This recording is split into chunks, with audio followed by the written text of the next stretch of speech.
Hello, नमस्ते दोस्तों। मणिपुर के संबंध में आज चर्चा करेंगे। एक वीडियो हमने पहले पूरा डिटेल्स भौगोलिक रूप से उसकी स्थिति कहाँ पर है, क्या मुद्दा था, पूरा डिटेल में हमने बना दिया है। उसका आप देखना चाहते हो तो डिस्क्रिप्शन में उसकी लिंक है। उसके बाद में आगे जो भी घटनाएं अभी हो रही है उसके बारे में हम चर्चा करेंगे। तो मेरे साथ है प्रदीप। प्रदीप जी, मुझे बताइए कि जिस तरह से मणिपुर में जघन्य अपराध हो रहे हैं, तो क्या इसके संबंध में कुछ अन्य पक्ष भी यहाँ पर जिम्मेदार है क्या इस घटनाओं के पीछे? हाँ, बिल्कुल हम कह सकते हैं कि मणिपुर में जिस तरह से जघन्य अपराध बढ़ते हुए जा रहे हैं, तो इसके पीछे सिर्फ कोर्ट का ऑर्डर ही नहीं हो सकता, क्योंकि जहाँ तक मुझे लगता है कि यह आदिवासियों के अस्तित्व की लड़ाई भी है और साथ ही साथ धर्म का पक्ष भी है। तो यहाँ मुझे दो पक्ष और दिखाई देते हैं, एक तो धर्म और एक आदिवासियों का अस्तित्व की लड़ाई। तो ये भी है एक पक्ष है जहाँ पे उनके संसाधन जल, जंगल और जमीन को कहीं न कहीं अन्य समुदाय उनकी एक अपेक्षा है, एक उम्मीद की नजर से देख रहे कि हम इन जमीन को हड़प लेंगे और यहाँ पे हम अपना विकास करेंगे। तो कहीं न कहीं उनकी जमीनों की तरफ सरकार और सरकार के द्वारा जितने भी समुदाय है उसको एक अलग नजरिए से देख रहे हैं आदिवासियों की जमीनों को। तो एक वो बहुत बड़ा कारण है, यही पक्ष है मेरे। तो यहाँ पे आदिवासियों के अस्तित्व की लड़ाई कैसे क्या है, यहाँ पर कैसे क्या आदिवासियों के अस्तित्व की लड़ाई है, उसके बारे में थोड़ा बताएं। अगर आदिवासियों का अस्तित्व की लड़ाई हम अगर देखें तो आदिवासी का सबसे मेन जो उनका निवास है वो जल और जंगल और जमीनों से जुड़ा हुआ निवास है, जिसकी वजह से वो जंगलों में रहते हैं। और जंगलों में कहीं न कहीं बहुत सारी माइनिंग्स, बहुत सारे खदानें और खाने और बहुत सारे खनिज पाए जाते हैं, जिसकी वजह से सरकार भी और बहुत सारी कंपनियां भी वह एक अवसर की नजर से देखते हैं।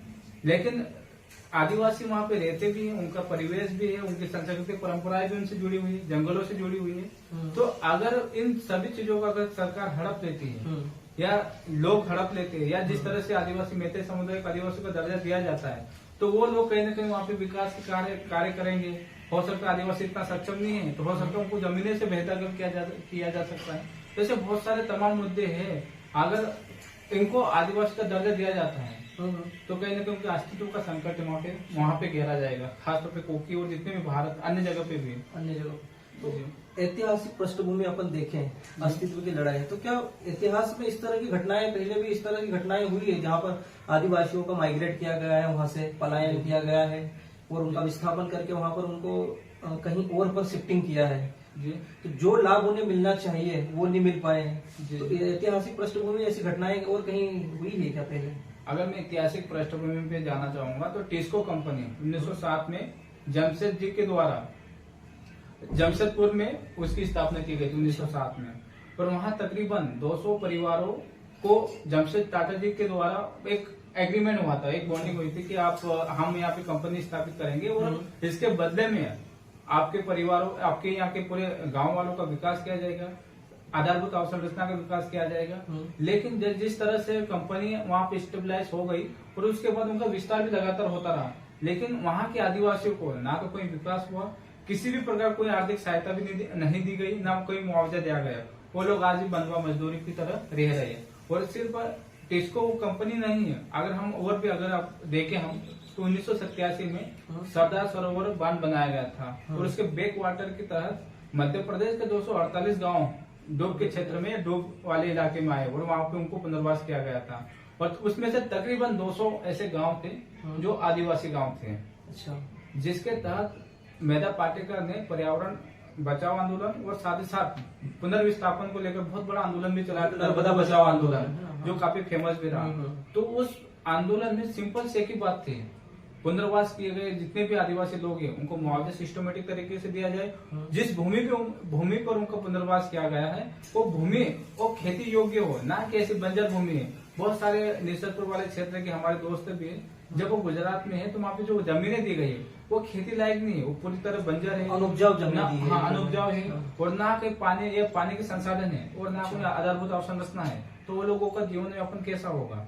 और वही अगर हम अभी रिसेंटली अभी की घटना की बात करें तो केवड़िया स्टेच्यू ऑफ यूनिटी के आसपास वाला इलाका है, जब सरकार ने स्टेच्यू ऑफ यूनिटी बनाई गई थी तो पर्यटन के दृष्टिकोण से उनको लगा था कि यहाँ पे पर्यटन को बढ़ावा दिया जाएगा। लेकिन हुआ ये है, जिस तरह से 10,000 करोड़ सरकार लगाया था वहाँ पे स्टेच्यू ऑफ यूनिटी को बनाने में, उस तरह से पर्यटन आकर्षित नहीं हो रहे थे। तो सरकार ने सोचा क्यों ना उसके रिसोर्स बनाया जाए। आदिवासियों के भी तो फायदे हुए होंगे ना कुछ फायदे, नुकसान या वहाँ पे नुकसान ज्यादा हुए? वहाँ पे आदिवासी को फायदे के तौर पे देखा जाए ना, हाँ। तो 1% भी नहीं है। अगर कोई आदिवासी अपनी दुकान भी लगाता है ना, तो ठेला गाड़ी पे लगाता है, छोटी छोटी दुकानें लगाता है, उससे उतना फायदा नहीं है। वहाँ पे रिसोर्ट बनाए जाते हैं या कुछ बड़ी चीज बनाई जाती है मतलब, तो वो फायदा सिर्फ आदिवासी को नहीं होता, वो किसी अन्य कम्युनिटी को होता है या देश के विकास में होता है। लेकिन देश के विकास से ज्यादा आदिवासी का अपना अस्तित्व बचाना भी जरूरी है। तो यही मैं केवड़िया वाली बात बता रहा था। वहाँ जब स्टेच्यू ऑफ यूनिटी बनाई गई थी तो 40 एकड़ जमीन गुजरात सरकार और केंद्र सरकार द्वारा ली गई थी। अच्छा। लेकिन जब उनका पर्यटन इतना आकर्षित नहीं हो पाया तो सरकार ने सोचा क्यों ना और 6 गांवों को वहां से विस्थापित किया गया है। अच्छा। और वहाँ पे रिसोर्ट और पर्यटन को आकर्षित करने वाले ऐसे बहुत सारी चीजें वहाँ पे बनाई गई है। तो पर्यटन से जो अर्थव्यवस्था चलती है, हमें इकोनॉमी है ना, हमारी इकोनॉमी, तो उससे भी हमें लाभ होता है। तो उनमें आदिवासियों की भी हिस्सेदारी कुछ ना कुछ तो होगी कि उनको कुछ भी हिस्सेदारी नहीं दी गई है वहाँ पर। मेरा ऐसा मानना है कि वहाँ पे उनको नहीं कुछ दी भी गई। हिस्सेदारी नहीं होती है। कहने का मतलब कि मान लो कि ये गलती जो स्टेच्यू ऑफ यूनिटी बनाई गई थी, तो वहाँ पर्यटन आकर्षित नहीं हो पाया, तो उनके आदिवासी क्या गलती है? सही है। तुम आदिवासी की 6 गांवों को विस्थापित करने की क्या जरूरत थी? तुम पैसे के चक्कर में आदिवासी के साथ कुछ भी खिलवाड़ कर सकते हो। मतलब उनका एक किसी भी व्यक्ति का अपनी जमीन से एक लगाव होता है, लगाव रहता है। मातृभूमि बोलते हैं ना, वो मातृभूमि उनके जन्म से लेकर मृत्यु तक उनका एक वो जमीन से एक लगाव होता है। जिससे हम भारत देश को मानते हैं कि नहीं भारत देश हमारा है, तो भारत से कहीं लगाव है। वैसे आदिवासी क्षेत्र में उनका लगाव होता है। अगर वही उन्हीं आदिवासी को उनके जमीनों से, उनके जंगलों से, उनके जंगल जमीन से अगर बेदखल किया जाएगा, उनको कहीं भी कितनी भी अच्छी जगह क्यों नहीं दिया जाएगा, लेकिन वो वहाँ वो सुटेबल नहीं हो पाएंगे, कंफर्टेबल नहीं रह पाएंगे। क्यों नहीं रह पाएंगे? क्योंकि उनको उस तरह का वातावरण नहीं मिलेगा। तो ये केवड़िया में भी ये हुआ है। साथ ही साथ अगर हम लॉकडाउन की बात करें तो बसकाहा जंगल, मध्य प्रदेश के छतरपुर जिले में बसकाहा जंगल है। वहाँ पे अडानी ग्रुप के द्वारा हीरे डायमंड के खनन के लेकर करीबन 331 एकड़ जमीन को एक्वायर किया गया, मतलब हायर किया गया था। पौधे काटने का ऑर्डर आया था, 2.5 लाख पौधे काटने का ऑर्डर आया था। हालांकि अभी हाईकोर्ट की इंटरफेयर की वजह से अभी वो बैन किया गया, रोक लगाई गई है। अगर यहाँ पे काटते हैं तो कहीं ना कहीं इकोसिस्टम भी गड़बड़ा जाता है, पर्यावरण को भी समस्या होती है, आदिवासियों का पलायन भी होता है, सारी चीजों को नुकसान हो रहा है। अगर बसकाहा जंगल काटा गया तो पूरा बुंदेलखंड का इकोसिस्टम गड़बड़ा जाएगा। बहुत सारे पारिस्थितिकी तंत्र, इकोलॉजिकल मतलब डिस्ट्रॉय हो जाएगी, खत्म हो जाएगी। साथ ही साथ वहाँ पे आदिवासियों का जो परिवेश है, उनकी आजीविका वो कहीं ना कहीं खत्म हो जाएगी। और पहले ही बुंदेलखंड सूखाग्रस्त एरिया है, मतलब वर्षा इतनी अच्छी खासी होती नहीं है। अगर इन पेड़ों को भी काटा जाता है तो वहाँ वर्षा होगी नहीं। और यही घटना फिर हम हसदेव आरण्य क्षेत्र के बारे में देख सकते हैं, छत्तीसगढ़ वाला जो पूरा मध्य भारत के बेल्ट को जोड़ता है। गलियारा मतलब जंगल गलियारा के तौर पे उसको गिना जाता है, माना जाता है। जिस तरह से अमेजन फॉरेस्ट को मतलब पृथ्वी का हृदय कहा जाता है, मतलब उसी तरह से मध्य भारत का हसदेव आरण्य क्षेत्र मतलब एक फेफड़ा है, मतलब ऑक्सीजन या CO2 को ऑब्जर्व करने के लिए। तो वही क्षेत्र करीबन अडानी ग्रुप के द्वारा करीबन 23 कोल माइन है वहाँ पे। तो जब सरकार से एग्रीमेंट हुआ था, तो जब पर्यावरण में सुप्रीम कोर्ट गए थे या NGT के पास गए थे, तो वहाँ पे पर्यावरण के द्वारा रोक लगाई गई थी कि आप यहाँ कोई भी किसी भी तरह की माइनिंग नहीं किया जा सकता, क्योंकि नेगो एरिया है। नेगो एरिया वो दर्जा दिया जाता है कि बहुत कोर क्षेत्र है, यहाँ पे तुम किसी तरह की कोई भी गतिविधियां मतलब नहीं की जाएगी। लेकिन राजनीतिक पकड़ और राजनीतिक हस्तक्षेप की वजह से यहाँ पे अडानी ग्रुप को मतलब समझौता हो गया था, उनको मतलब वो टेंडर मिल गया था, जिसकी वजह से वहाँ के आदिवासी खासतौर पे करीबन 1,70,000 समथिंग आदिवासी वहाँ प्रभावित हो रहे थे उस एरिया से। वहाँ से भी विस्थापन की समस्या हो रही थी। तकरीबन 12,000 स्पीसीज जो प्रजातियां वो खत्म हो रही थी, और जितना भी हम इकोलॉजिकल पूरा पारिस्थितिकी तंत्र वहाँ खत्म हो रहा था।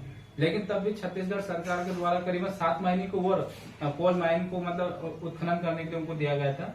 आदिवासी के जंतर मंतर पे आंदोलन करने पे, धरना प्रदर्शन करने की वजह से वहाँ पे छत्तीसगढ़ सरकार मतलब उनको लगा कि हाँ आंदोलन बड़ा हो सकता है, जिसकी वजह से रोक लगाई गई थी। तो वहाँ पे भी कहीं ना कहीं आदिवासियों की जमीनों को हड़पा जा रहा था, उनके जल जंगल और जमीन को छीना जा रहा था। तो ये कहीं ना कहीं पृष्ठभूमि है। और अगर हम देखें ना, सबसे बड़ा मैं आंकड़ा बताना चाहूंगा, जो 2011 की जनगणना के तहत एक आंकड़ा आया था कि अभी तक भारत में 3,75,00,000 लोगों को विस्थापित होना पड़ा था आजादी से अभी तक, आजादी के बाद से अभी तक। उनमें से 90 लाख लोग ऐसे थे जिनको बिना मुआवजा का ही विस्थापन करना पड़ा। मुआवजा ही नहीं दिया गया। मुआवजा ही मतलब किसी भी प्रकार कोई मुआवजा आर्थिक सहायता नहीं मिली थी। उनमें ज्यादातर लोग पूरे आदिवासी ही लगभग, उनमें से तकरीबन 90% लोग आदिवासी हैं। 90% आदिवासी है। तो सोचो उनके जीवन पे क्या बीता होगा, उनका जीवन कैसा चल रहा होगा। क्या वो बंधुआ मजदूर बन के रह गए होंगे, कुपोषण, भूखमरी, गरीबी, इन दलदल में फंसते हुए जा रहे होंगे। और खास में पहली बात तो विस्थापन की समस्या बता, तो विस्थापन से होता क्या है। अगर कोई व्यक्ति अपने एरिया से विस्थापित होता है तो पहले तो उनकी भाषा शैली चले जाती है, खान पान संस्कृति चली जाती है, सेकंड में बच्चों की शिक्षा चली जाती है। क्योंकि कोई भी व्यक्ति, अगर वो व्यक्ति अपने से आगे विस्थापित होता है तो अच्छी बात है, क्योंकि वो विकास की ओर अग्रसर हो रहा है। जैसे कोई भी लड़का पढ़ने के लिए आता है, कोई लोग मतलब नौकरी के लिए जाते हैं, तो उनका विस्थापन सकारात्मक दृष्टिकोण से होता है। लेकिन किसी व्यक्ति को जबरदस्ती या दबाव पूर्ण उसको विस्थापित किया जाता है। परिवार भी विघटन एक तरह से हो रहा है। तो परिवार विघटन हो रहा है, महिलाओं के साथ शारीरिक शोषण हो रहा है। कोई भी महिला अगर उस एरिया से आती है तो शहर में उनके साथ शारीरिक शोषण किया जा सकता है। मतलब या तो बलात्कार जैसी घटना होती है, या सेक्स वर्कर बना दिया जाता है उनके साथ, या फिर मानव दुर्व्यवहार वो करवाया जाता है। तो कहीं ना कहीं विस्थापन से इतनी समस्या उत्पन्न होती है और ये आदिवासियों के साथ हो रहा है। तो यही है कि मैं 2011 की जनगणना की जो आंकड़े बता रहा हूँ, ये आंकड़े सिर्फ मेरे नहीं है, सरकार के आंकड़े हैं। सरकार के आंकड़े, उसमें से 90 लाख लोग ऐसे जिनको बिना मुआवजा का बेदखल किया गया, विस्थापित किया गया, जो बहुत बड़ी समस्या है। मध्य प्रदेश में भी इस तरह की गतिविधियां चल रही है। जो मध्य प्रदेश जैसे कुछ दिन पहले है ना, झाबुआ, रतलाम और धार वाला यहाँ पर भी उनको विस्थापन करने का चल रहा है। तो ये आदिवासियों की ही जमीन सरकार को क्यों चाहिए, या आदिवासियों की ही इनको जमीन चाहिए? सबसे बड़ा प्रश्न यही खड़ा होता है कि सिर्फ आदिवासी ही विकास के नाम पे उनका दमन क्यों किया जा रहा है। विकास सिर्फ आदिवासी इलाकों में, इलाके के थ्रू ही क्यों निकलता है। हाँ, क्या ये सिटी में विकास नहीं किया जा सकता है? क्या ये किसी पहाड़ों में विकास नहीं किया जा सकता है? या किसी सिटी में विकास नहीं किया जा सकता है? सिर्फ आदिवासी इलाके में ही क्यों? ये एक बहुत बड़ी समस्या है और ये समस्या लगातार बढ़ती हुई जा रही है। आज हम देखते हैं मणिपुर वाला जो अभी जो चल रहा है मणिपुर में, कुकी और मेइतेई के बीच में। तो कुकी जो आंदोलन है, मतलब वो अपने संसाधन को बचाने के लिए ही आंदोलन कर रहे हैं। पूरे भारत में अलग दृष्टिकोण से देखा जा रहा है मणिपुर को, कि नहीं ये सिर्फ आपसी दो जो समुदायों का लड़ाई है, लेकिन दो समुदाय की लड़ाई नहीं है, ये आदिवासियों के अस्तित्व की लड़ाई है, जो अपने संसाधन, जल, जंगल और जमीन को बचाने के लिए लड़ रहे हैं। तो ये वो खास वही लड़ाई है। तो ये जो लड़ाई हो रही है, जैसे तो हमने पूरे भारत का देखा है, वैश्विक परिदृश्य में भी हम देखें तो इस तरह के उदाहरण हमको देखने को मिलते हैं क्या इस तरह के? जी, अभी तो लॉकडाउन की घटना है, मैं ब्राजील की घटना बताना चाहूंगा। वहाँ पे अमेजन जो जंगल है, वहाँ के कुछ आदिवासी है, वो ब्राजील की जो सांसद है, ब्राजीलिया जो राजधानी है, वहाँ पे मतलब अर्धनग्न अवस्था में उन लोगों ने अपने परिवेश में आंदोलन किया था, बहुत बड़ा आंदोलन किया था। और वहाँ के पढ़े लिखे लोग, तो ये आंदोलन किस लिए था? ये भी जमीन बचाने के लिए, ये पूरी तरह से जमीन बचाने के लिए करता, जमीन बचाने के लिए। क्योंकि पूरे जितने भी उद्योगपति ब्राजील के, वो अमेजन जंगल को ललचाई हुई नजर से देखना चाहते हैं। वहाँ पे सोना मिलता है और जितनी भी धातु, बॉक्साइट और जस्ता और जितनी धातु है वहाँ पे अमेजन जंगल में पाई जाती है। और साथ ही साथ जितने अमेजन पेड़ है, मतलब वो कहीं न कहीं मतलब आर्थिक दृष्टिकोण से काफी सक्षम है वहाँ के पेड़ पौधे। तो एक वहाँ का एक यूथ है, उसने पूरे वैश्विक परिदृश्य में मतलब सब लोगों से अपील की थी कि आप अपने आभूषण के चक्कर में हमारे छाती को चीर कर सोना निकाला जा रहा है। तो मतलब बहुत इमोशनल तरीके से मतलब भारत से भी अपील की थी कि आप अपने आभूषण के चक्कर में हमारे जीवन को बर्बाद मत कीजिए। अब यहाँ भारत में बहुत सारे आभूषण को मतलब बहुत एक सौंदर्य के रूप में माना जाता है, मतलब तो उस सौंदर्य को प्रदर्शित करने के लिए मतलब अपने आभूषण को बहुत बुलाया जाता है कि नहीं डायमंड होना चाहिए। और डायमंड गोल्ड एक करेंसी के रूप में भी माना जाता है, रिजर्व करेंसी के रूप में माना जाता है। तो लोगों ने भावपूर्वक अपील की थी सभी देशों को कि ये हमारे अस्तित्व को खत्म करने वाली बात है। तो वो अमेजन जंगल में भी चल रहा है आदिवासियों के साथ, उनके जल जंगल जमीन से उनको बेदखल किया जा रहा है। वही कोई अफ्रीकन कंट्री, पूरे अफ्रीका में अंग्रेजों से लेकर अभी तक बहुत सारे देशों ने उनके यहाँ ललचाई हुई नजर से देखते हो, उनका संसाधन के तौर पर उनका शोषण किया जा रहा है। वही ऑस्ट्रेलिया ले लो या भारत ले लो या फिर अफ्रीकन कंट्री हो या यूरोपियन कंट्री हो, सभी देशों में वही की वही उनके साथ हाल हो रहा है, जो आज हमारे भारत में भी कहीं न कहीं घटनाएं हम देखते आ रहे, लगातार देखते आ रहे हैं। तो ये घटनाएं जो हो रही है, क्या मणिपुर भी एक पक्ष ये हो सकता है जमीन का ही मामला? मणिपुर का सिंपल सी बात करें, जमीन का ही मामला है। भले लोग कुछ भी बोले, लोग उनको दो समुदाय की लड़ाई के तौर पे देख रहे हैं, लेकिन लड़ाई के तौर नहीं है। अगर हाई कोर्ट ने भी ऑर्डर दिया है तो उन्होंने ये बोला था कि मैतेई जनजाति जो है वो जनसंख्या के रूप में मणिपुर में 50% जनसंख्या रखती है, मतलब तो जो जनसंख्या 50% रखती है उनको 10% एरिया पे ही क्यों 10% एरिया क्यों चाहिए उधर? जो 50% जनसंख्या है वो 90% एरिया को कवर करती है कुकी जनजाति। लेकिन कुकी जनजाति क्या गलती है, वो अपनी जनसंख्या को कंट्रोल किया है, जनसंख्या नीति को अपनाया, उसने अपने पूरी तरह संसाधन को संरक्षित किया है। अगर मैतेई जनजाति अपनी जनसंख्या कंट्रोल पहाड़ों पर जो इकोसिस्टम उनको भी संरक्षित करके रखा है, पूरा इकोसिस्टम को संरक्षित करके रखा है। अगर मैतेई जनजाति को लगता है कि हमारी आबादी बढ़ गई है तो अपनी आबादी कंट्रोल करे, ना हो सके तो आप किसी और राज्य में जाकर निवास कर सकते हैं जहाँ पे अनुसूचित क्षेत्र लागू नहीं होता है। आप मिजोरम में जा सकते हैं, नागालैंड में जा सकते हैं, या किसी और पूरे भारत में आ सकते हो तुम। लेकिन वहीं क्यों? वो आदिवासियों का खुद का उनका अधिकार है, उनके राइट है, उनके जल जंगल जमीन है, आप कैसे ले सकते हो सिर्फ जनसंख्या के नाम पे? और ये सब जो हाईकोर्ट की अवमानना नहीं कर रहे, लेकिन हाईकोर्ट का जो डिसीजन है मुझे लगता है कि वो जैसे आप बता रहे हो जमीन का ही है, जी जैसे मीडिया खबरें आ रही है, वहाँ की कुछ रिपोर्ट्स है, कुछ मीडिया कर्मी वहाँ के स्थानीय लोगों उनके सुनने के बाद में ऐसा लग रहा है कुछ लोगों के बारे में सुन के कि एक धर्म भी एक पक्ष है यहाँ पे सुनने में आया है, क्योंकि मैतेई समुदाय जो वो हिंदू धर्म को मानता है और जो ट्राइबल है कुकी वो कहीं ना कहीं ईसाई धर्म को भी मानते हैं और अन्य को भी मानते हैं। तो कुछ लोगों का कहना है कि यहाँ पर धर्म भी एक पक्ष हो सकता है, तो क्या इस तरह का हो सकता है ये पक्ष? जी बिल्कुल। अभी तक तो मैं यही सुनने में आया, सोशल मीडिया में तो यही चलता रहा है कि सिर्फ धर्म की लड़ाई है। और कहीं वो पक्ष हम जान सकते, लेकिन जिस तरह से मेन पक्ष बताया था संसाधन, सेकंड पक्ष धर्म भी है। सोशल मीडिया पे तो धर्म का ही चल रहा है, ईसाई वर्सेस हिंदू, ईसाई वर्सेस हिंदू।